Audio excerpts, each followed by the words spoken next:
Mutiara Hikmah Official, menyingkap hikmah di balik sunnah.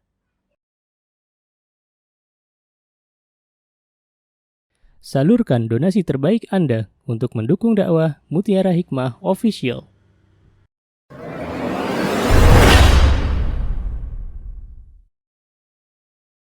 Untuk kajian di sore hari ini, insya Allah kita akan mengambil tema yaitu Ibunda Aisyah radhiyallahu anha. Teman-teman yang saya cintai karena Allah, sebelum kita membahas tentang Ibunda Aisyah radhiyallahu anha, kita akan sedikit membahas tentang Saudah binti Zam'ah, karena Rasulullah SAW sebelum beliau berjumpa kemudian berumah tangga dengan Ibunda Aisyah, maka beliau pernah menikah dengan seorang wanita janda yang bernama Saudah. Nah, Saudah ini tidak banyak dibahas, subhanallah, sehingga teman-teman biasanya kalau di tempat-tempat sekolah-sekolah ya, biasanya mendengar bahwa istrinya Rasulullah SAW itu hanya 9 saja ya, Khadijah langsung kepada Aisyah radhiyallahu anha, kemudian Hafsah ya, dan seterusnya sampai 9. Padahal di antara Rasulullah SAW dengan Ibunda Aisyah itu ada Ibunda Saudah, ada Ibunda Saudah binti Zam'ah, dan subhanallah beliau juga istri Rasulullah SAW karena dinikahi oleh Rasulullah SAW, dan subhanallah ketika itu Rasulullah SAW berada di tahun kesedihan, Rasulullah SAW karena ditinggal wafat oleh Ibunda Khadijah dan oleh paman beliau yaitu Abu Talib. Maka subhanallah ada seorang wanita yang bernama Khawlah menawarkan kepada Rasulullah SAW untuk menikah dengan wanita, dan kala itu Khawlah menawarkan, ya Rasulullah, akankah engkau menikah dengan seorang wanita? Dan Khawlah menawarkan Saudah binti Zam'ah untuk dinikahi oleh Rasulullah SAW. Maka Saudah pun menikah dengan Rasulullah SAW, dan kita tahu ketika Saudah menikah dengan Rasulullah SAW, keadaan Saudah usianya sudah tidak lagi muda, jadi keadaannya sudah nenek-nenek. Tapi Rasulullah SAW juga cinta kepada Saudah ya, subhanallah, karena menjadi hiburan bagi Rasulullah SAW setelah Ibunda Khadijah istri tercinta beliau juga ketika meninggalkan Rasulullah SAW ya. Jadi teman-teman, ummahatul mukminin atau ummul mukminin, ibu kita semuanya dari kalangan orang-orang beriman, istrinya Rasulullah SAW, dari Ibunda Khadijah tidak langsung ke Ibunda Aisyah, tapi Ibunda Saudah binti Zam'ah ya. Jadi Khadijah bintu Khuwailid, kemudian Saudah binti Zam'ah, baru kemudian yang ketiga Aisyah binti Abu Bakar As-Siddiq radhiyallahu anhu. Nah, untuk sejarah atau kisah Ibunda Saudah ini tidak banyak dikulas, tidak banyak diangkat. Hanya yang terkenal itu sebuah kisah di mana Aisyah pernah mengatakan bahwa Saudah ini adalah wanita yang ngalahan. Tahu ngalahan nggak teman-teman? Mengalah. Jadi pernah jatah malamnya Saudah itu diberikan kepada Ibunda Aisyah radhiyallahu anha. Jadi kan Rasulullah SAW kalau beliau memiliki istri, beliau biasanya waktu beliau berganti malamnya di istri-istri yang lain, maka jatahnya Saudah diberikan kepada Aisyah. Karena waktu itu Saudah tahu bahwa Rasulullah SAW sangat mencintai Aisyah radhiyallahu anha. Sampai-sampai Aisyah mengatakan, itulah kebaikan Saudah yang senantiasa saya kenang. Subhanallah. Jadi Saudah adalah seorang wanita yang sudah tidak mau lagi berambisi untuk saling berebut ya kasih sayang dari Rasulullah SAW. Beliau memberikan jatah malamnya Rasulullah SAW untuk Aisyah radhiyallahu anha. Subhanallah. Baik, kemudian teman-teman, setelah Rasulullah SAW Beliau bersahabat dengan Abu Bakar As-Siddiq radhiyallahu anhu, dan ketika itu Rasulullah sallallahu alaihi wasallam diangkat menjadi seorang nabi di kota Mekah. Maka 4 tahun setelah Rasulullah sallallahu alaihi wasallam diangkat menjadi seorang rasul, seorang nabi, lahirlah ibunda Aisyah radhiyallahu anha. Coba teman-teman, boleh saya dibantu menghitung? Berarti ibunda Aisyah itu lahir berapa tahun sebelum hijrah? 4 tahun setelah Rasulullah SAW diutus menjadi seorang nabi, berarti berapa tahun sebelum hijrah lahir? Yo, hitung. Berapa tahun sebelum hijrah? Ibunda Aisyah lahir berapa tahun sebelum hijrah, teman-teman? Saya kasih tadi kuncinya. Beliau lahir 4 tahun setelah Rasulullah SAW diangkat menjadi seorang nabi. Berarti berapa tahun sebelum hijrah ibunda Aisyah lahir? Ada yang menjawab? Bagaimana cara menghitungnya? Cara menghitungnya seperti ini. Begini Ustazah cara menghitungnya. Rasulullah SAW berdakwah di kota Makkah selama berapa? 13 tahun. 13 dikurangi 4 berapa? 9. Ya betul, 9. Masya Allah. Jadi ibunda Aisyah radhiyallahu anha lahir di kota Makkah 9 tahun sebelum hijrah Nabi kita Muhammad sallallahu alaihi wasallam ke kota Madinah. Ya. Jadi yang namanya tahun itu ada sebelum bi'tsah. Sebelum bi'tsah berarti sebelum Rasulullah SAW diutus menjadi seorang nabi. Ada sebelum hijrah.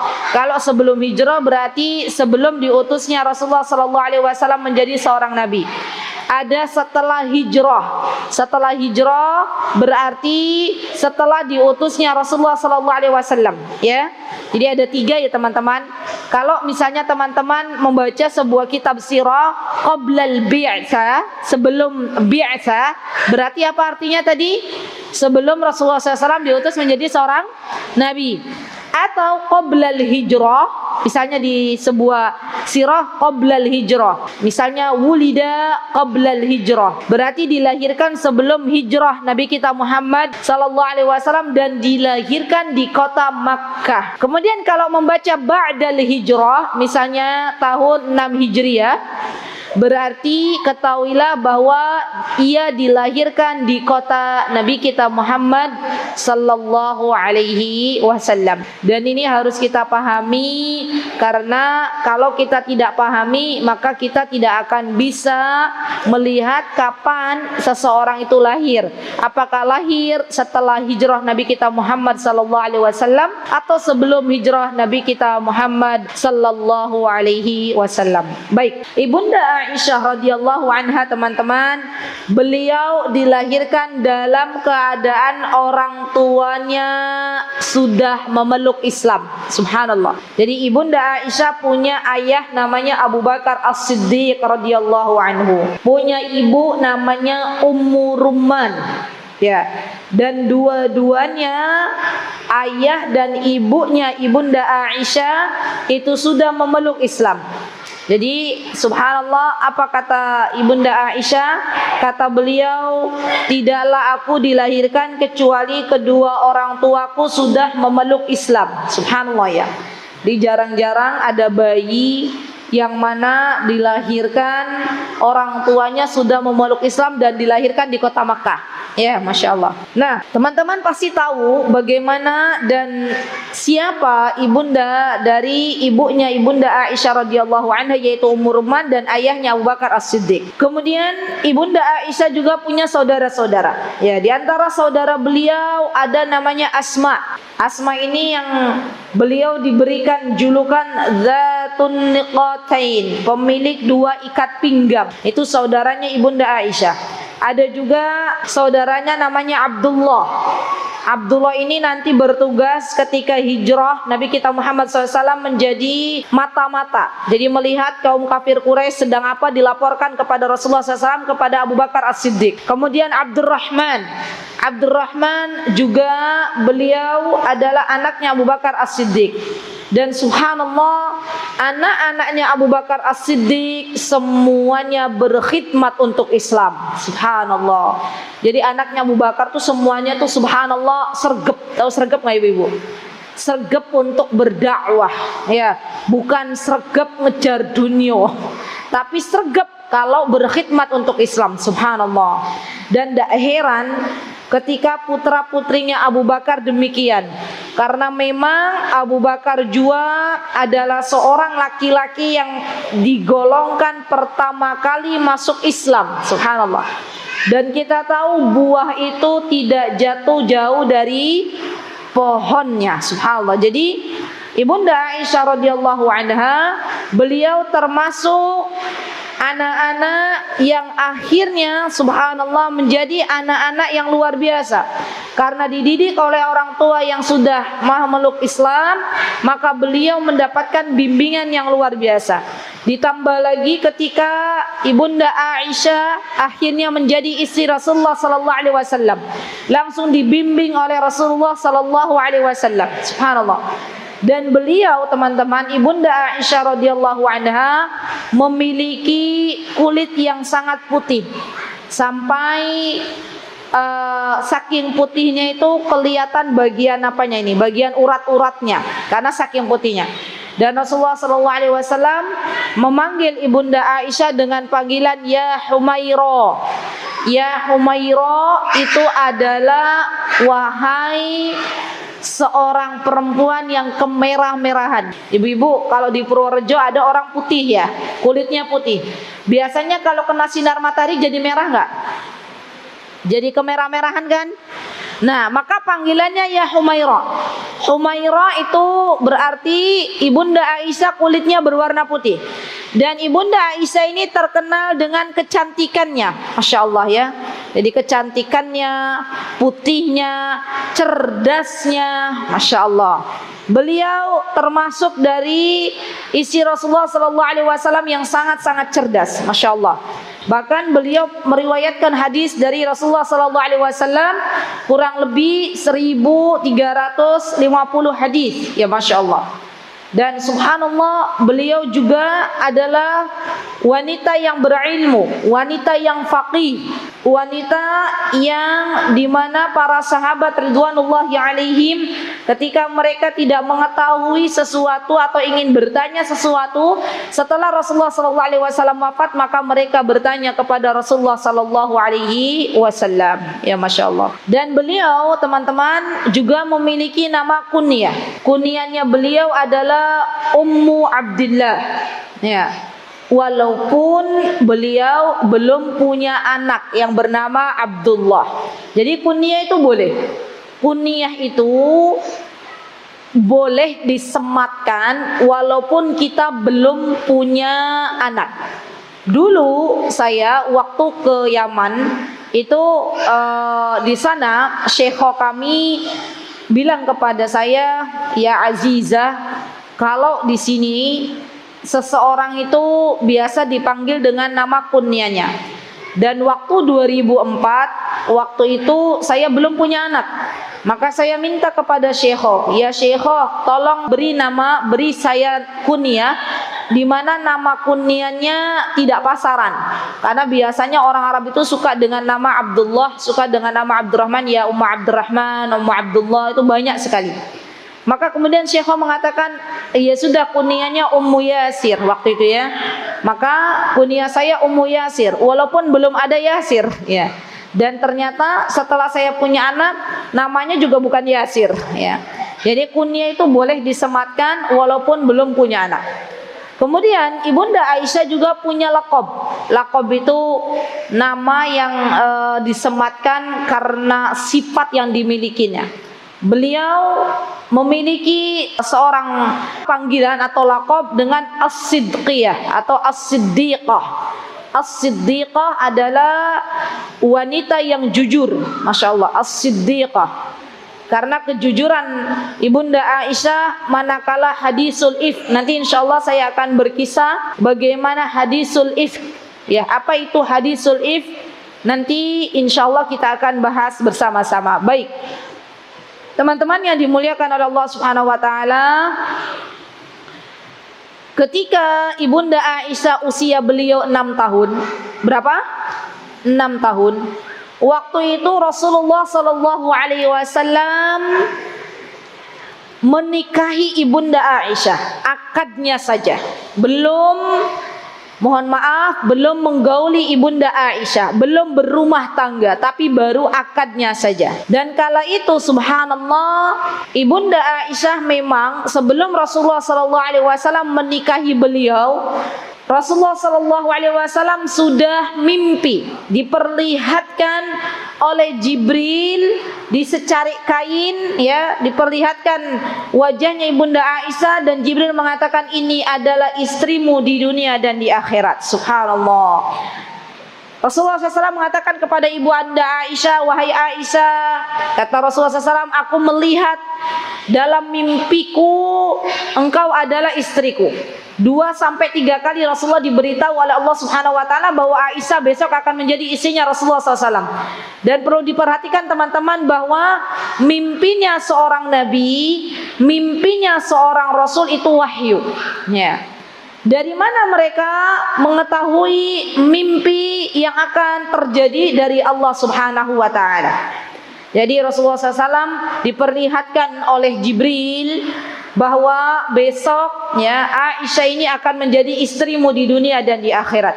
Subhanallah teman-teman, akhirnya Rasulullah SAW pun menikahi Aisyah ketika beliau usianya 6 atau 7 tahun. Ya, ada yang mengatakan 6 tahun, ada yang mengatakan 7 tahun. Ya, subhanallah. Berarti kalau di Indonesia ini kelas berapa ini? Dek, usianya berapa, Dek? 8 ini nih yang perempuan. Berapa, Mbak? 10? Ada yang 9 enggak? Sebelahnya berapa? Baik. Jadi dulu 6 sampai atau 7 tahun tuh dinikahi oleh Rasulullah SAW, tapi belum berumah tangga. Kapan Rasulullah SAW akhirnya menggauli Ibunda Aisyah, berumah tangga dengan Ibunda Aisyah? Waktu usianya beliau 9 tahun. Nah, teman-teman, jangan melihat, jangan menyamakan usia 9 tahunnya wanita Indonesia dengan wanita Arab. Ya. Karena saya katakan bahwa biasanya orang-orang Arab itu usia 9 tahun itu sudah mandiri. Sudah mandiri. Saya pernah nggak cerita di sini bahwa dulu waktu anak saya akikoh, waktu kami mengakikohi anak saya yang pertama, itu yang menyembelih kambingnya anak kelas 3 SD. Anak kelas 3 SD, Bu. Nyembelih kambing, nguliti kambing sendirian. Ibu-ibu bisa bayangkan enggak? Sekarang kelas berapa, Dek? 8 tahun. Kelas berapa? Kelas 3. Udah bisa nyembelih kambing? Belum. Udah bisa nyembelih ayam? Ayam. Belum juga. Nah, lihat. Anak kita nih sama kan? Kelas 3 SD di sini. Saya tanya nyembelih kambing, boro-boro nyembelih kambing ya. Ayam aja belum. Yang bisa nyembelih apa, Nak? Nyembelih ikan. Memang ikan disembelih?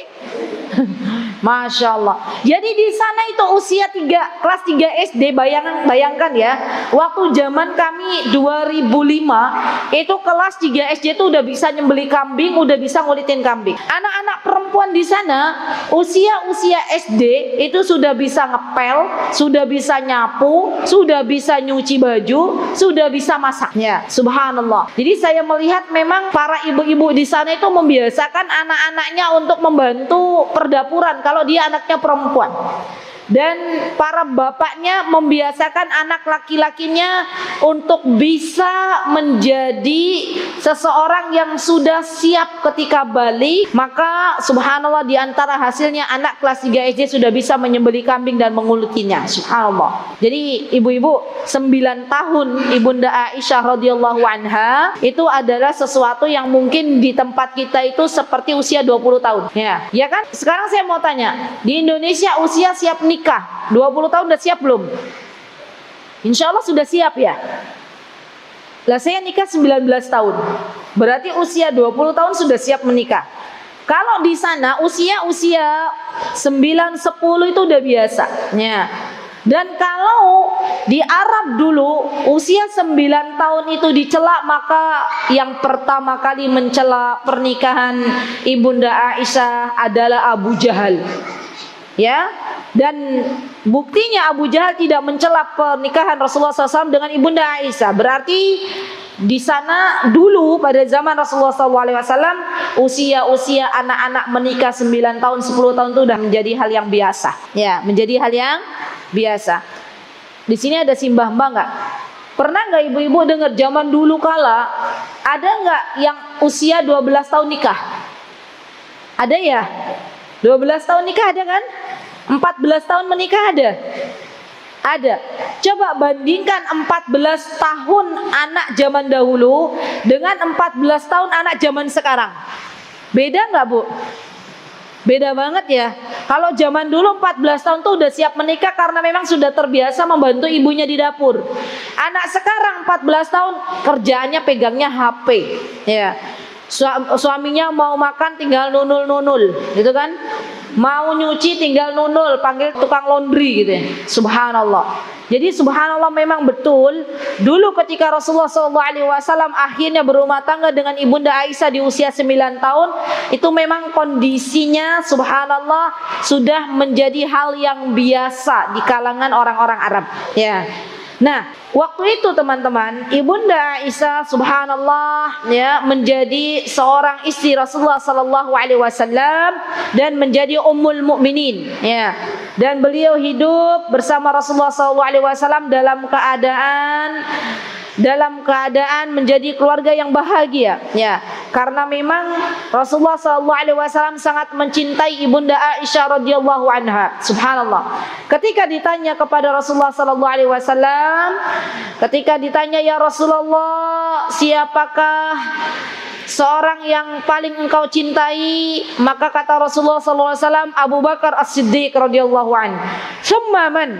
Kemudian siapa ya Rasulullah? Maka Rasulullah mengatakan anaknya, yaitu Aisyah radhiyallahu anha.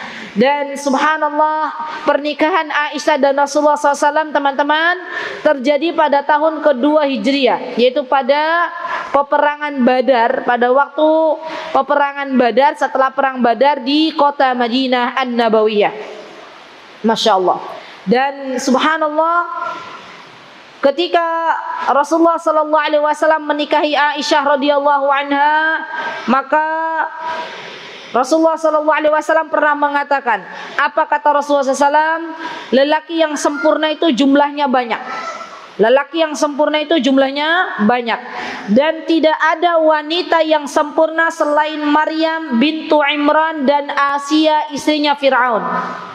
Kemudian Rasulullah mengatakan, dan keutamaan ibunda Aisyah di atas Maryam dan Asia itu seperti as-sarid. As-sarid dibandingkan makanan lainnya. Jadi teman-teman, as-sarid itu begini.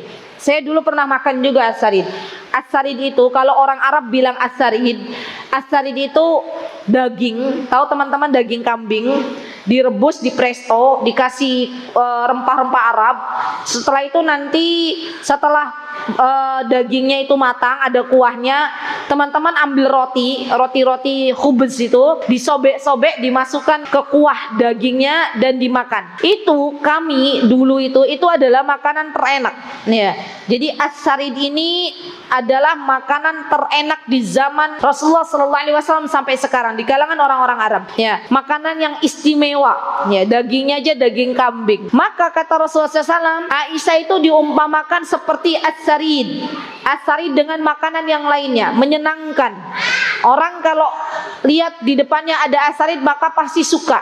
Begitu pula ketika Rasulullah SAW Allah nikahkan dengan ibunda Aisyah, maka Rasulullah SAW suka, senang, cinta. Subhanallah. Seperti cintanya Rasulullah SAW kepada makanan yaitu as-sarid. Masya Allah, ya. Jadi memang subhanallah, Rasulullah tuh sangat-sangat sayang kepada ibunda Aisyah radhiyallahu anha, sampai-sampai beliau, ya Masya Allah, senantiasa menghormati, memuliakan istri-istri beliau. Dan subhanallah, ada beberapa keutamaan yang memang tidak dimiliki oleh istri-istri Rasulullah yang lain. Di antaranya apa teman-teman? Rasulullah SAW tidaklah menikahi seorang istri yang perawan, ya, bukan janda, kecuali ibunda Aisyah radhiyallahu anha. Subhanallah. Jadi Aisyah itu adalah satu-satunya istri Rasulullah SAW yang perawan, teman-teman. Dan semua dari 10 istri Rasulullah SAW itu adalah janda. Jadi istrinya Rasulullah ada 11. Satu yaitu Aisyah perawan dan yang 10-nya janda. Subhanallah. Dan ini menunjukkan bahwa Rasulullah SAW ketika menikah itu bukan karena nafsunya, bukan karena syahwatnya, tapi lebih kepada beliau ingin atau beliau tidak menginginkan janda-janda yang kala itu ditinggal oleh suami-suami mereka yang syahid, terlantar, dan beliau menikahi janda-janda tersebut. Subhanallah. Baik, kemudian teman-teman yang dimuliakan oleh Allah Subhanahu wa taala, Rasulullah sallallahu alaihi wasallam ini beliau sangat-sangat sayang kepada Ibunda Aisyah, bahwa dulu beliau pernah berlomba atau pernah lomba lari. Dan ketika Ibunda Aisyah masih kecil, masih belum gemuk, Ibunda Aisyah yang menang duluan. Dan sebaliknya ketika beliau sudah gemuk, maka Rasulullah SAW mengajak kembali untuk berlari. Dan ternyata Rasulullah SAW mengungguli Ibunda Aisyah. Di sini kita bisa ambil pelajaran bahwa suami istri, ya, di antaranya yang bisa dilakukan adalah bercanda, berlomba. Ya, jadi kadang yang namanya kehidupan rumah tangga itu teman-teman, karena kita setiap hari berjumpa, setiap hari bertemu, terkadang ada rasa subhanallah bosan. Ya, ada rasa bosan ketika di dalam rumah. Maka di antara yang bisa dilakukan apa? Yang bisa dilakukan adalah bercanda. Tapi bercanda dalam keadaan tidak berbohong. Ya, bercanda suami istri itu ibadah. Lomba lari misalnya. Ya, lomba lari dengan suami kita masing-masing itu boleh. Ya, sebagaimana Rasulullah SAW juga lomba lari dengan Aisyah radhiyallahu anha, masya Allah. Baik, kemudian teman-teman, ketika Rasulullah Sallallahu Alaihi Wasallam akan pergi berperang, nah ini yang ingin saya sampaikan. Maka Rasulullah Sallallahu Alaihi Wasallam senantiasa mengundi, ya, undian siapa kira-kira istri beliau yang ikut perang. Dan pada waktu itu yang keluar adalah nama Ibunda Aisyah radhiyallahu anha. Dan Ibunda Aisyah akhirnya ikut keluar untuk berperang, ya, menemani Rasulullah SAW. Dan beliau itu zaman dulu itu para perempuan atau istrinya Rasulullah SAW tidak dibiarkan berjalan, tapi ditaruh di sebuah tempat seperti kotakan gitu. Dia taruh di atas unta, kemudian beliau ada di situ, ya. Dan untanya itu ada yang megangin. Teman-teman pernah lihat nggak kondisi misalnya putri-putri raja atau ratu-ratunya kalau mau keluar begitu kan? Dulu loh sebelum ada mobil, itu mereka kan ditaruh di atas, yang nanti dia berada di dalam dan nggak kelihatan dari luar. Itu tandu namanya. Ya begitulah ya teman-teman ya. Bisa dibayangkan ya. Nah, dulu Ibunda Aisyah tuh masuk ke situ dan dipikul ya dengan unta dibawa. Subhanallah.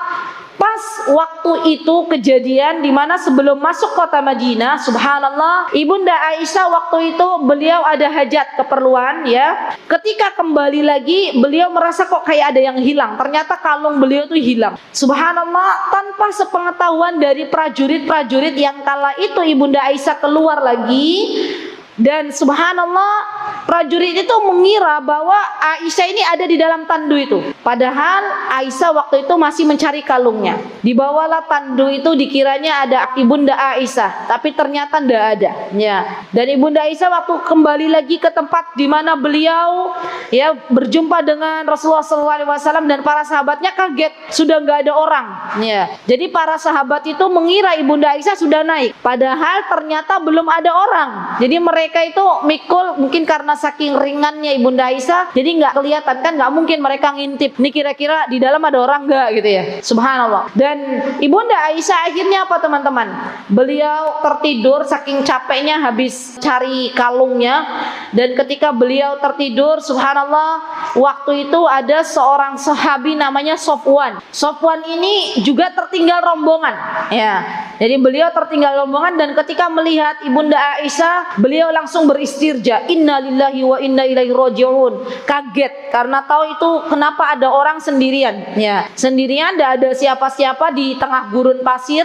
Dan kemudian Sofwan pun menawarkan kepada Ibunda Aisyah untuk dihantar ke kota Madinah. Dan subhanallah teman-teman, waktu itu kata Ibunda Aisyah, Sofwan tuh tidak melakukan apa-apa. Sofwan itu bahkan tidak berani berbicara, menatap langsung Ibunda Aisyah. Jadi Sofwan ketika Ibunda Aisyah misalnya ada keperluan, mau tidur, beliau pergi jauh gitu loh. Dan kita tahu teman-teman, yang namanya perjalanan zaman dahulu itu tidak seenak zaman sekarang. Ya, di tengah jalan mungkin capek, mereka harus tidur, nggak ada rest area. Ya paling di bawah pepohonan, itu pun yang bisa mereka lakukan ketika ada pohon. Dan subhanallah, ketika beliau sudah sampai ke kota Madinah, maka Abdullah Ubay bin Salul dari kalangan munafik menggembor-gemborkan, Ubay bin Salul ini menggembor-gemborkan bahwa Safwan telah melakukan sesuatu kepada ibunda Aisyah radhiyallahu anha. Ya, jadi subhanallah, orang-orang munafik dari zaman dulu itu mereka itu menebarkan isu senangnya. Mereka senangnya menuduh wanita-wanita suci berzina. Dan subhanallah, apa kata Allah Subhanahu wa taala ketika kita mendengar kabar dari orang-orang munafik, maka Allah Azza wa Jalla menyuruh kita untuk tabayyun, menyuruh kita untuk memastikan berita itu benar atau tidak. Karena memang dari zaman dulu, dari dedengkotnya Ubay bin Salul,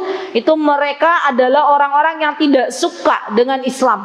Ya, sampai-sampai kejadian itu teman-teman dinamakan dengan hadisul ifk. Hadisul ifk itu adalah tuduhan kepada ibunda Aisyah radhiyallahu anha. Bayangkan teman-teman, ibunda Aisyah, wanita suci, wanita terhormat, wanita mulia, dituduh sebagai seorang penzina. Ya, Safwan dituduh melakukan macam-macam kepada ibunda Aisyah. Sampai waktu itu ibunda Aisyah sakit. Ya, 1 bulan itu sakit, kerjanya nangis terus, subhanallah. Dan Rasulullah SAW waktu itu, beliau pun tidak, yang biasanya tidur ya di rumahnya ibunda Aisyah, tidak tidur karena beliau menunggu sampai wahyu turun. Ditambah seperti itu, ibunda Aisyah tambah nangis, ya Rob ya. Bahkan ibunda Aisyah minta kepada Rasulullah SAW, ya Rasulullah, saya ingin pulang ke rumah, ya ke rumah orang tuanya. Dan ibunda Aisyah waktu itu sampai sempat pulang ke rumah orang tuanya, ke rumah Ummu Ruman dan ke rumah Abu Bakar As-Siddiq, dan bertanya kepada kedua orang tuanya, wahai ibu, wahai ayah, apa sebenarnya, apa pendapatmu, apakah engkau akan membela diriku atau membela Rasulullah SAW? Maka Ummu Ruman dan Abu Bakar As-Siddiq mengatakan, saya tidak tahu harus mengatakan apa, wahai anakku. Lihat teman-teman, posisinya ibunda Aisyah kala itu ingin mendapatkan pembelaan dari orang tuanya, ternyata orang tuanya tidak membela juga, karena orang tuanya pun tidak tahu mana yang benar. Ya, sampai akhirnya subhanallah, Allah turunkan ayat dalam surah An-Nur. Surah An-Nur ayat 11 itu merupakan pembelaan kepada ibunda Aisyah radhiyallahu anha. Subhanallah, Allahu akbar. Dan Rasulullah sallallahu alaihi wasallam akhirnya datang kembali kepada ibunda Aisyah dan mengatakan, ya Aisyah, Allah telah membelamu dari langit ke-7. Subhanallah, lihat Bu, lihat bagaimana Allah mencintai ibunda Aisyah radhiyallahu anha, dan bagaimana wanita-wanita salihah ini diuji oleh Allah Subhanahu wa taala. Teman-teman tahu ketika Maryam ibunda Nabi Isa alaihi salam dituduh sebagai seorang penzina oleh kaumnya. Ketika Maryam yang tidak pernah disentuh oleh laki-laki yang bukan mahram hamil, maka orang-orang di sekitarnya mengatakan kepada Maryam, ya Maryam, apakah engkau tidak malu berbuat demikian? Padahal ayahmu bukan seorang penzina, ibumu bukan seorang penzina, tapi ternyata engkau, istilahnya kalau kata kaumnya, adalah seorang penzina. Ya, karena zaman dahulu kala baru pertama kali kejadian di mana seorang wanita melahirkan anaknya tanpa suami. Coba lihat bagaimana sifat wanita salihah ketika dituduh macam-macam. Maka Maryam pun diam. Maryam diam dan Maryam sabar. Ibunda Aisyah pun demikian. Ibunda Aisyah ketika dituduh macam-macam oleh kaumnya, ketika dituduh penzina, ketika dituduh macam-macam, maka beliau hanya bisa menangis. Dan inilah sifat wanita-wanita mulia yang akan ada sampai akhir zaman, yang akan ada sampai hari kiamat. Ya, ketika ada wanita mulia, kemudian ada orang menggunjinginya, ada orang nyinyirin, ada orang menuduhnya dengan berbagai macam tuduhan, ya, maka hendaklah kita bersabar. Hendaklah kita benar-benar memohon pertolongan kepada Allah dengan memperbanyak doa, wahai Rabbku, kalaulah yang aku jalan ini adalah sebuah kebenaran, maka tunjukkan yang benar itu adalah benar, dan jangan pernah mundur barang sedikit pun. Subhanallah, karena ibunda Aisyah, Maryam, semuanya mereka adalah orang-orang yang sabar, dan Allah yang membela mereka semuanya. Subhanallah, Allah yang membela Maryam dengan dimudahkannya Nabi Isa alaihissalam berbicara. Subhanallah, lihat teman-teman, pelajaran untuk kita. kalau kita bersabar atas apa yang telah Allah uji kepada kita, maka sesungguhnya tidak ada sebuah penghujung kecuali kebahagiaan. Maka sesungguhnya tidaklah pertolongan Allah itu dekat. Tidaklah Allah akan berikan pembelaannya terhadap wanita-wanita salihah. Allah yang akan membuka mana yang hak dan mana yang batil. Tugas kita hanyalah bersabar, bersabar, dan bersabar. Karena memang bersabar itu ibadah yang pahalanya unlimited. Pahalanya tidak terbatas, subhanallah. Dan ini yang harus menjadi bekal untuk kita di zaman yang dimana sesuatu yang tidak benar kelihatannya benar, sesuatu yang benar kelihatannya tidak benar. Kita hidup di zaman yang penuh dengan fitnah. Maka ketika teman-teman merasa bahwa ketika teman-teman menjalani hidup ini sesuai dengan Al-Quran dan As-Sunnah, ada orang menggunjingi, teman-teman bersabar. Ada orang menuduh macam-macam kepada teman-teman, teman-teman apa? Bersabar. Ya, karena memang sudah terjadi di masa lalu, ada wanita-wanita salihah seperti Maryam, seperti Asia, seperti Ibunda Aisyah, semuanya telah mengalami ujiannya masing-masing. Dan kita bisa mengambil pelajaran di akhir kehidupannya, Allah berikan pertolongan kepada mereka. Allahu Akbar. Baik, kemudian setelah Rasulullah SAW dikabarkan bahwa Ibunda Aisyah adalah wanita yang suci, wanita yang mulia, yang tidak pernah melakukan apa-apa dengan Sofwan, maka subhanallah Rasulullah pun kembali ke pangkuan Ibunda Aisyah radhiyallahu anha. Subhanallah. Dan Ibunda Aisyah pun yang merasa bergembira karena Rasulullah SAW telah kembali kepadanya, menjalani kehidupan rumah tangga dengan penuh sukacita. Dan subhanallah teman-teman, Ibunda Aisyah juga memiliki sifat pencemburu. Ini nih. Jadi di antara hikmah perempuan itu biasanya lebih sering cemburunya, ya, karena ini fitrah. Jadi Ibunda Aisyah termasuk wanita yang pencemburu, istri yang sangat pencemburu. Apa buktinya? Di antaranya ketika Rasulullah SAW menyebut-nyebut nama Ibunda Khadijah radhiyallahu anha, maka Ibunda Aisyah pun cemburu. Apa kata Ibunda Aisyah? Ya Rasulullah, apakah engkau menyebut-nyebut nenek yang sudah tiada, wanita tua yang sudah tiada, katanya ya. Dan suatu hari pernah juga Ibunda Aisyah memecahkan piring, maka Rasulullah SAW mengatakan gharrat ummukum, ibu kalian itu sedang cemburu. Ya subhanallah. Jadi memang wajar kalau seorang istri itu cemburu kepada suaminya. Yang tidak wajar itu kalau nggak cemburu. Apa yang sering kita dengar? Cemburu tanda cinta, cemburu tanda sayang. Jadi harus ada rasa cemburu dalam kehidupan rumah tangga. Kalau ada seorang perempuan, seorang istri yang membiarkan suaminya berjalan dengan wanita lain, itu dipertanyakan kesetiaannya, dipertanyakan cintanya, dipertanyakan sayang. Seharusnya dia cemburu. Begitu pula dengan seorang suami.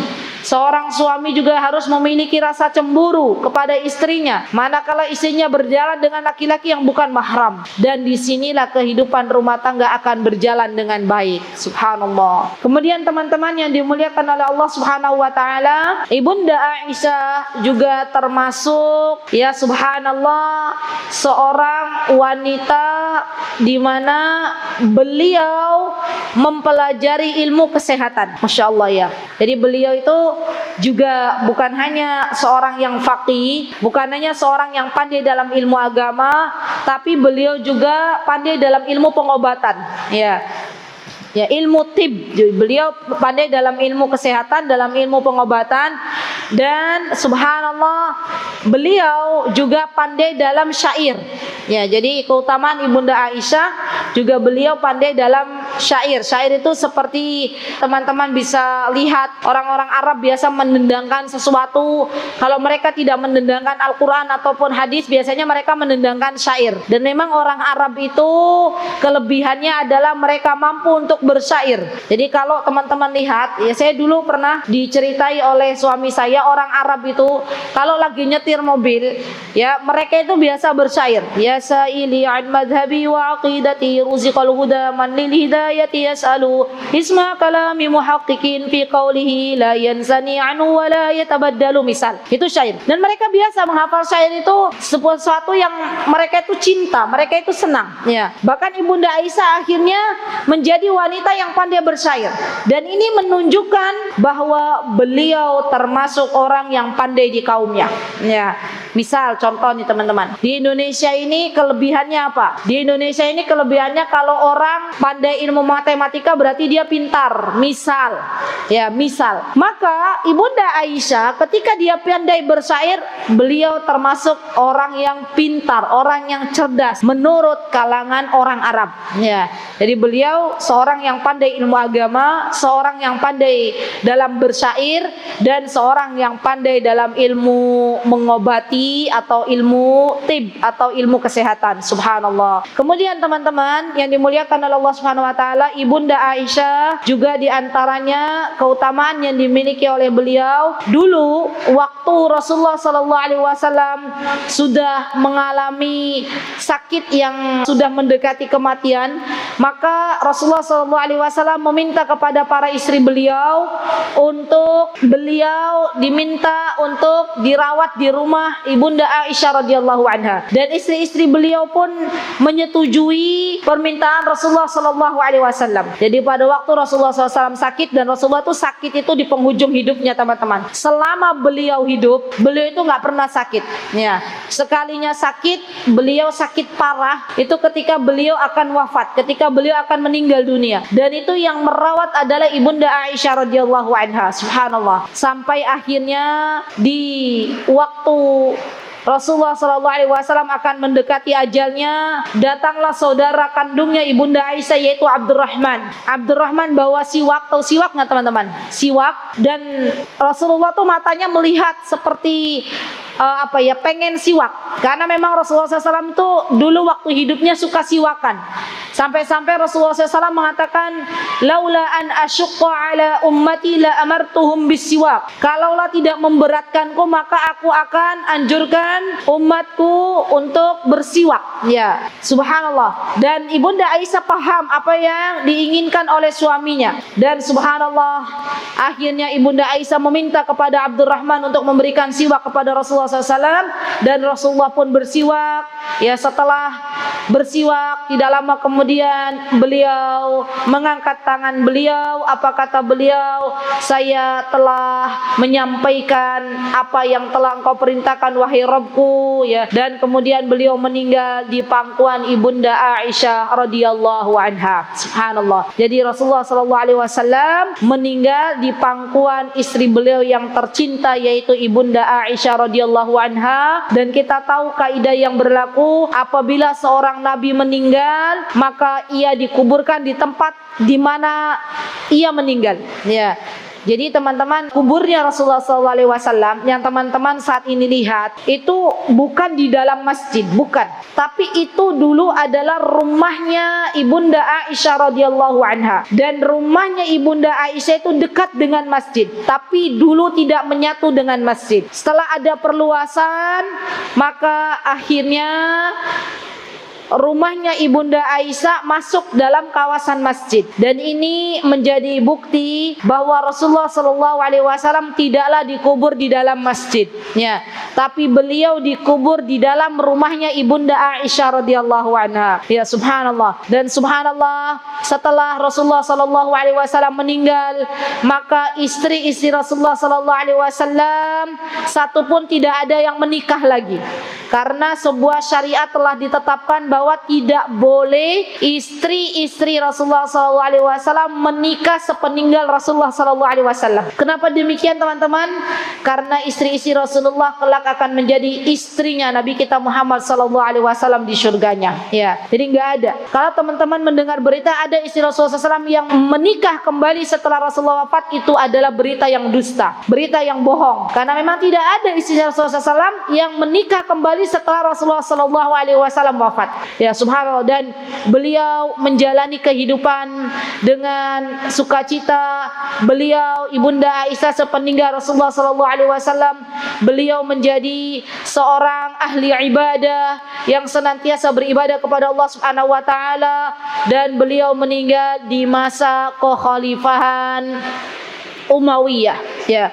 Jadi beliau Ibunda Aisyah diwafatkan oleh Allah Subhanahu wa taala pada tanggal 17 Ramadan tahun 57 Hijriah dalam pemerintahan Muawiyah dan meninggal dalam usia 65 tahun dan dikubur di pekuburan Baqi'. Masya Allah ya. Semoga Allah Subhanahu wa taala mewafatkan kita di kota Madinah.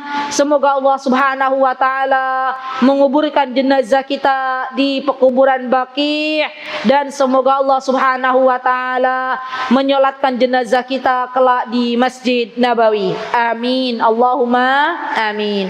Baik, tadi ada yang terlupa ya teman-teman, bahwa di antara keutamaan Ibunda Aisyah itu adalah istri yang qanaah. Subhanallah, istri yang qanaah. Pernah dapurnya beliau itu nggak ngepul, tahu nggak ngepul nggak? Nggak ngebul ya, nggak ada masakan sama sekali, nggak ada yang bisa dimasak. Subhanallah.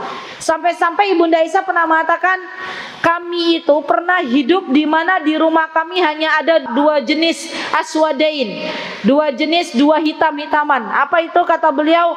Kurma ya, kurma dan air putih. Hanya itu teman-teman. Jadi kalau sekarang di rumah kita masih ada beras, alhamdulillah. Di rumah kita masih ada garam, alhamdulillah.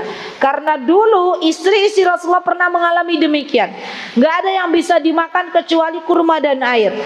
Dan subhanallah, Ibunda Aisyah ini adalah seorang wanita yang sangat-sangat dermawan.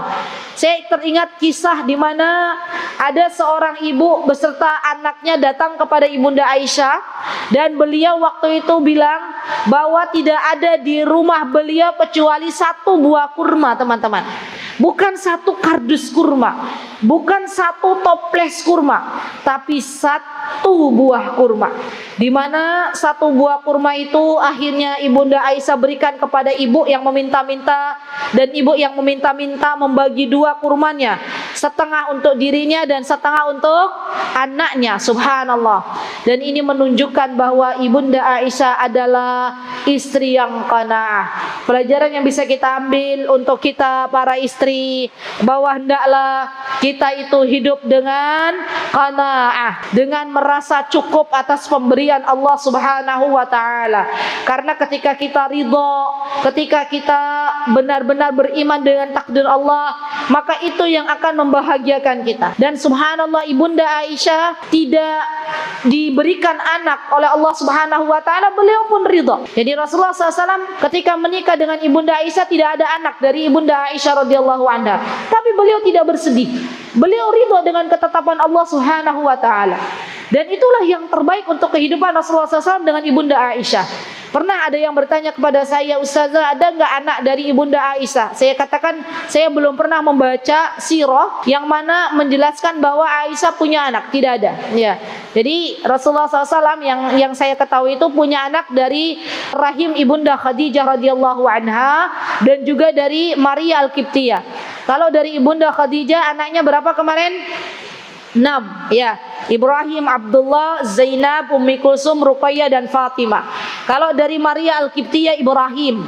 Itu saja anaknya Rasulullah SAW. Dan dari istri-istri yang lain belum dikaruniai anak.